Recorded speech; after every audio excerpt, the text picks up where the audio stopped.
Science leads to certainty.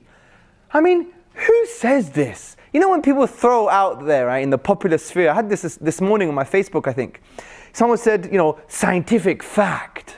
Like this, like Moses tablets coming from God himself.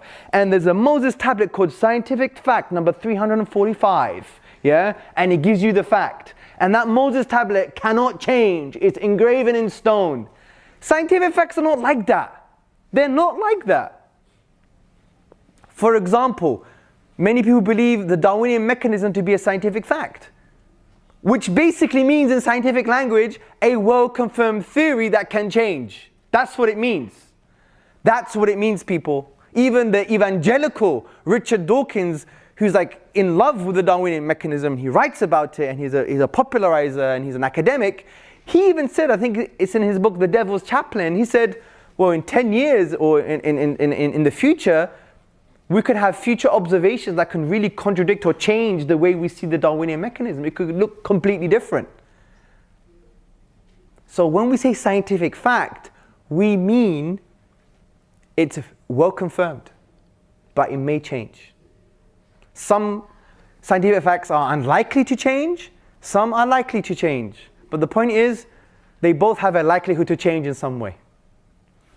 So, science doesn't lead to certainty from that point of view. Now, why is it the case that science doesn't lead to certainty? Because of the problem of induction. Science relies heavily on induction.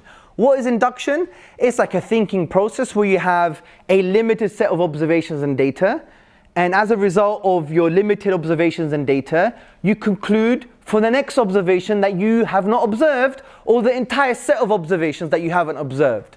It moves from the known to the unknown. For example, if I've observed 1,000 white sheep, I may conclude the next sheep is going to be white. But is it true?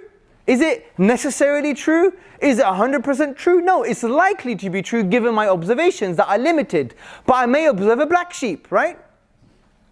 So that's the problem of induction. It's probabilistic. It's not what you call definite knowledge from that point of view. It may change. You may have a future observation that contradicts previous conclusions. So let me give you a principle just for it to be in your mind. There can always be a new observation that can be at odds with our conclusions based on our limited data, based on our previous limited data. I repeat, there can always be a new observation that can be at odds with our conclusions based on our previous limited data. And that is the beauty of science, because it changes and it adapts as a result of the new observations, indirect or direct observations we have experienced. And this is why philosophers of science, Gillian Barker and Philip Kitcher, they say in their book Philosophy of Science, a New Introduction, published by Oxford, science is revisable. Hence, to talk of scientific proof is dangerous, because the term fosters the idea of conclusions that are graven in stone.